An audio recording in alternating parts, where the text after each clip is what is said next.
After walking for a while, they came to a crossroads, a place where their paths would diverge. The first little pig, who was always in a hurry to play, didn't want to spend much time or effort on building a house. He wanted to be done quickly so he could sing and dance the day away. As he walked along, he met a man carrying a large bundle of straw. "What a wonderful idea," he thought. "A house of straw will be quick and easy to build." He asked the man, "Sir, would you please sell me some of your straw so I can build a house?"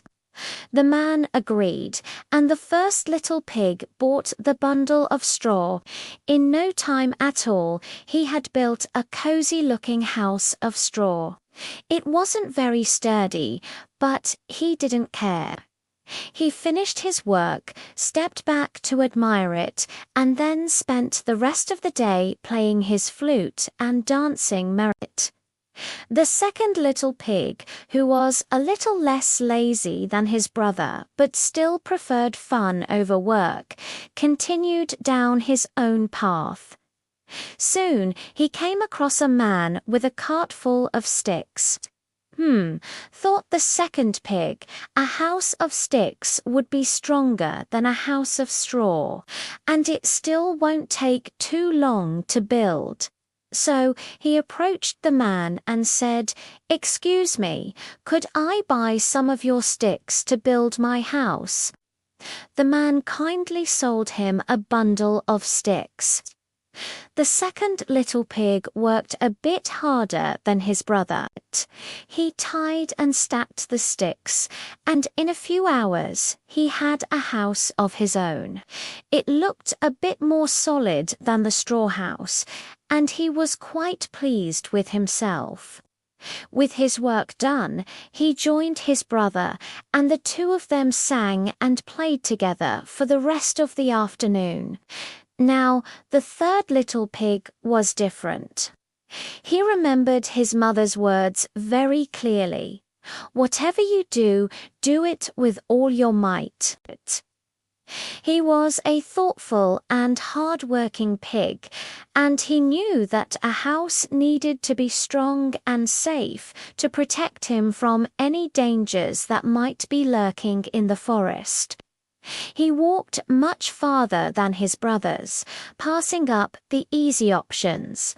Finally, he saw a man with a wagon loaded with heavy, red bricks. His eyes lit up. "This is it," he thought. "A house made of bricks will be strong, sturdy, and safe." He went up to the man and politely asked, "Sir, would you be so kind as to sell me some of your bricks? I want to build a very strong house." The man, impressed by the little pig's determination, happily sold him a large pile of bricks. Building a brick house was not easy. It was hard, tiring work.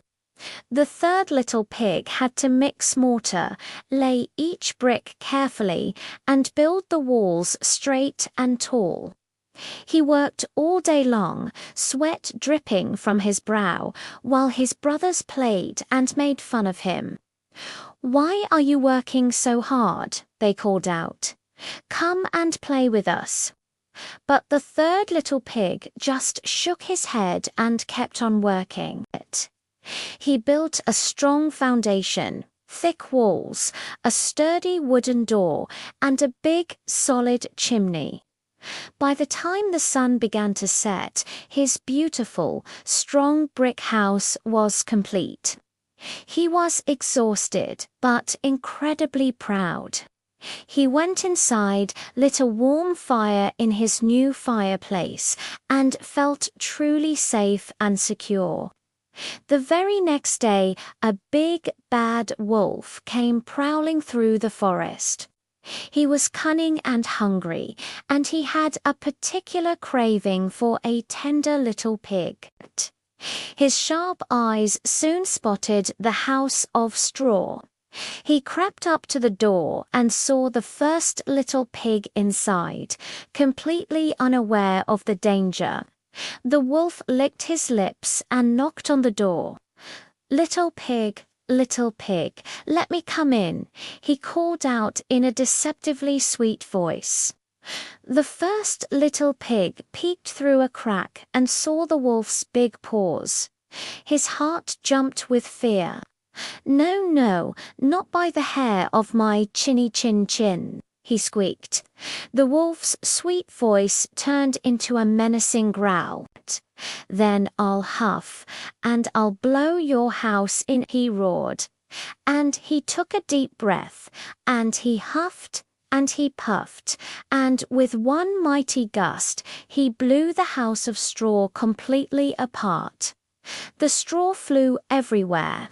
The terrified little pig squealed and ran as fast as his little legs could carry him to his brother's house of sticks. The first pig burst through the door of the stick house, shouting, the wolf is coming."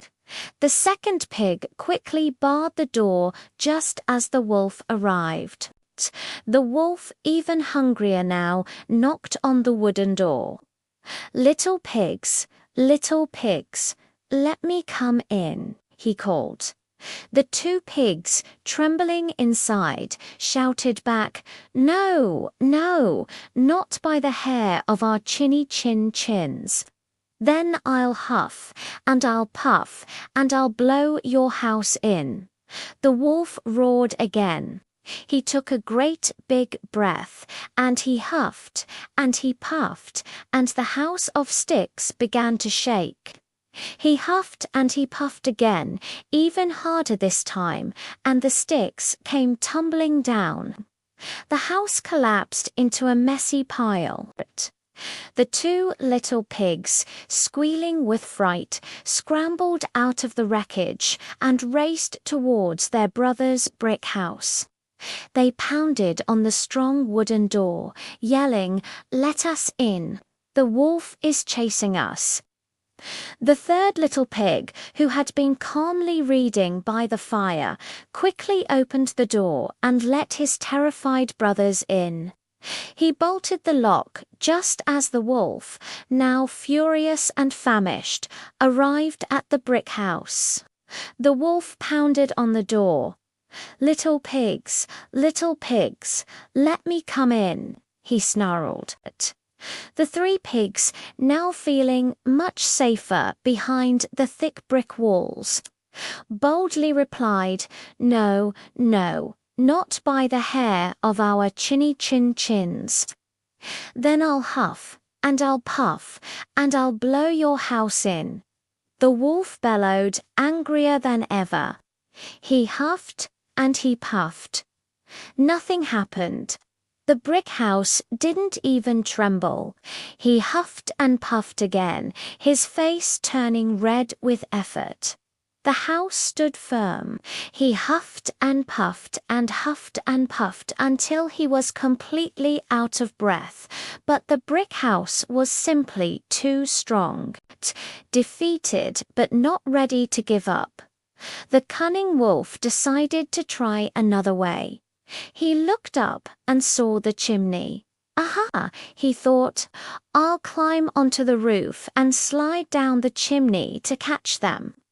He quietly scrambled up the side of the house and onto the roof. But the third little pig was not just hard-working, he was also clever. He heard the scrambling on the roof and guessed the wolf's plan. Thinking fast, he told his brothers to help him. They quickly placed a huge pot of water on the fire, right under the chimney. The fire roared, and soon the water was boiling. Just as the wolf squeezed himself into the top of the chimney and began to slide down, he fell with a loud splash right into the pot of boiling water. He yelped in pain, leaped out of the pot, shot back up the chimney, and ran away into the forest, never to be seen in that part of the woods again. The three little pigs cheered. They were safe at last. The first and second little pigs looked at their clever, hard-working brother with new respect.